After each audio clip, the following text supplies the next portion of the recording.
All right, let's talk about the final game of this first weekend of fixtures, Robbie. It's Brighton against Chelsea. It is, Jules. He's Brighton boss Graham Potter, who has been speaking ahead of Monday's match against Chelsea.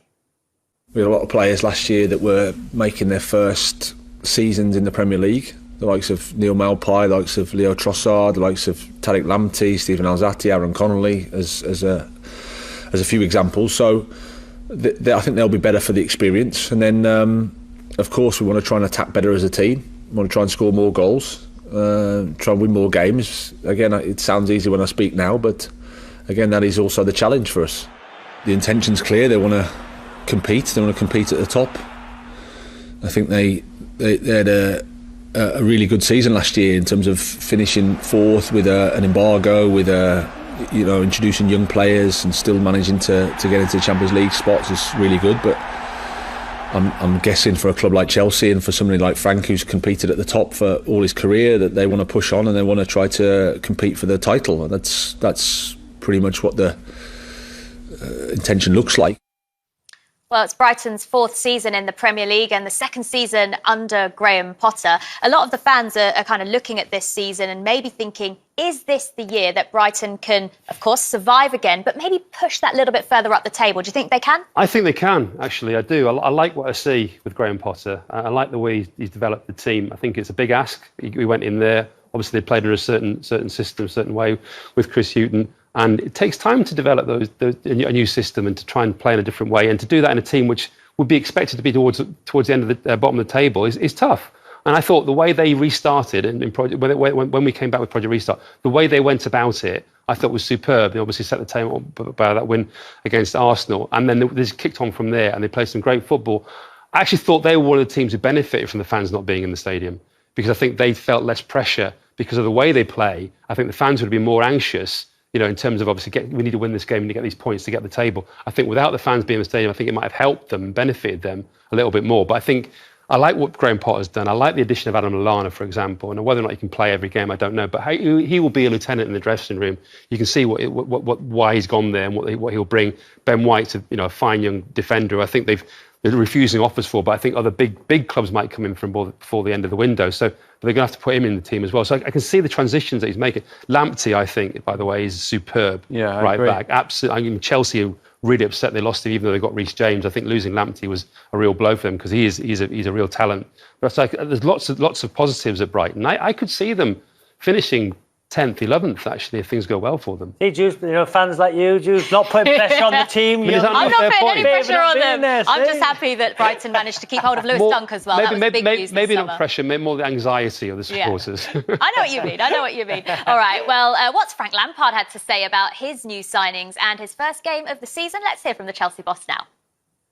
And I understand and I hope that Chelsea fans are excited because, I'm not going to lie, we've brought in what we feel are a high level of player that are going to improve our squad. At the same time, I also know what it takes to win Premier Leagues. And I know that as a player, and I know when I look around us, and when you look at the teams that have dominated in recent years, and particularly your eye draws towards Liverpool and Manchester City, they are a story that has run over a few years. They're their own paces at different times, but in terms of recruitment, in terms of coaching, in terms of improvement, I'm guessing on the training pitch that then relates to the pitch. So it's not a simple story that bringing players must win the league. That doesn't work that way. So we hope we will improve. I know expectations will be there. I won't hide away from those. My expectations this year are on a different level from last year because of the different situation. So we want to improve, but we won't jump too far ahead of ourselves. I didn't come here just to bring academy players into the team and say I've made debuts for this many players. No, I came here to try and win. Last year we weren't able to recruit in a big way. I wasn't able to bring in players that I felt would maybe help the way I want us to go, the style that maybe I wanted to play. And this year I have been able to have some impact on that, but more importantly the club has made decisions to bring in players. So it changes the landscape, yes. I'm excited by that as much as feeling the pressure. And we're ready to go, ready to work. Frank saying now the club bringing in players changes the landscape. We've seen him do so well last year. Didn't buy any players and finish in the Champions League spot. But now there's even more pressure. There was pressure on Frank last season. Didn't get with Derby, took that job, icon of the football club. There was pressure on him. But now with that recruitment, there's pressure on him to challenge. Well, I think first of all, with the transfer ban, he's created wealth for the football club, hasn't he? In terms of all those young players playing, Mason Mount and Tammy Abraham and Reece James and some more. I think he probably created a couple $100 million worth of wealth for the football club. Plus, you had the Eden Hazard money, so they had that to spend. So I think they've been in a position where they could spend, and they needed to. Biggest issue, I think, was the defence, and I think they spend a lot of money on great players. Kai Havertz will be a special player, but at 21, is he ready to be that guy that they need? I think it's going to take time. Timo Werner is special, lethal finisher, absolutely love him. And Ziyech, I think, reminds me of Angel Di Maria, amazing player. So I think they're in a good place. I just think they spend a lot of money, and I'm not sure. I think they were fortunate that so many other teams were poor last season. I mean, how many Premier League games did they lose? 11? Yeah, they lost. See those two players, Havertz and Werner, you know well. Where's their best positions? Well, Havertz is a 10, really. But he played as a false 9 at times and did incredibly well, can play off the right, even though he's not the quickest. But he's 6'2". He's great in the air. He's got a great physical frame, and technically he's really special. Timo Werner, obviously, is a bit Fernando Torres at Liverpool. That type, explosive, brilliant on the counter-attack and a lethal finisher. But I think Thiago Silva, he's the one. Even though he's on a free, he's going to potentially be the most valuable one. When you look at the depth in that squad, though, all those new signings, plus the players who are already in this squad, Frank Lampard's going to have a challenge on his hands, keeping them all happy, isn't he? When you look at the depth, there's almost 3 players per position that can get into the starting 11. If I was him, I'd worry more about keeping the owner happy, I've got to say. I mean, you don't spend all that money without wanting to challenge. I think the pressure is on, absolutely. He's pushed very hard for signings. The club have brought in signings. It's interesting which ones were more the club signings, which ones were his signings. And he's alluded to that himself. The club have done that, which is fine, absolutely fine. But there is pressure in that. Yes, he's going to have to keep the players happy. I don't think as a character, Frank Lampard will worry about that too much. I think he's tough enough to think, no, look, listen, I've won things before with this club. I know how to win things. You do it my way, sort of thing. I think with the younger players, what was interesting to me was by the end of last season, if you look at it, he was only really turning to 2 of them. It was only really Reece James and Mason Mount. A lot of the other ones he'd moved away from because, okay, give them the chance, but he hadn't perhaps got what he wanted out of them. So he's ruthless enough to say, okay, I'm taking you out now. So I think I don't think he'll worry too much about them. So I think he will do it his way. But I think he's got to be, not careful, but he's got to be aware, and I'm sure he is aware because he's been at Chelsea long enough as a player to know what happens there, that he's got to keep them challenging. And if they don't challenge, the owner will turn around and say, look, we've spent this money. And he won't listen when it says it's going to take time. To challenge, though, talk about great defences, great goalkeepers win leagues. Well, they're buying a new goalkeeper. So definitely. that's what they need. Mendy's coming in. Yeah.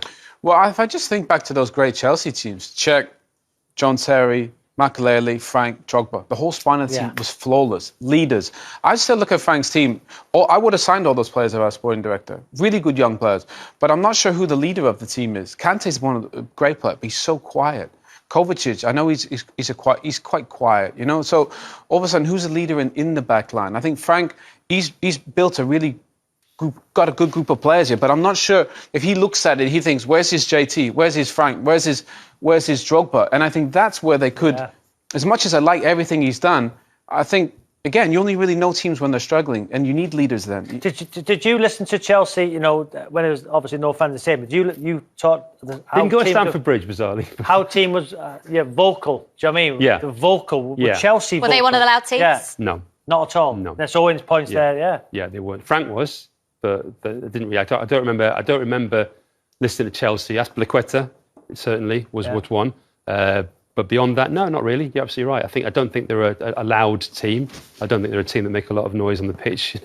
But Owens had touched on Thiago Silva. I think that's possibly where he comes into this a little bit. Doesn't speak English, but is having intensive English lessons right now. He wants to learn English because he knows the value of communicating in the dressing room. 35 years old, but will almost be seen as that lieutenant on the pitch again. I think almost they want him as a senior player to talk to and to mentor some of the other players as well, because he's won things. He's been successful and he's in good shape. He's in good physical shape. It's a big ask. He was brilliant in the Champions League final. It's a big ask for him to come in, but it was a little bit of a no-brainer. Free transfer, okay, the wages, but it's a 2-year deal. It's not terrible. So it's a doable deal that might just work to bring that bit of experience into that back line. Because you look at those defenders, and as you say, Azpilicueta, yes, okay, fine. Chilwell's quite quiet. Rudiger doesn't really say very much. Christensen's very quiet. Tomorrow's out of the picture really now. There isn't an awful lot of players there you're thinking like they're leaders in that back line. All right, time for another quick break. But after this, we will be going around the grounds to preview the final 3 matches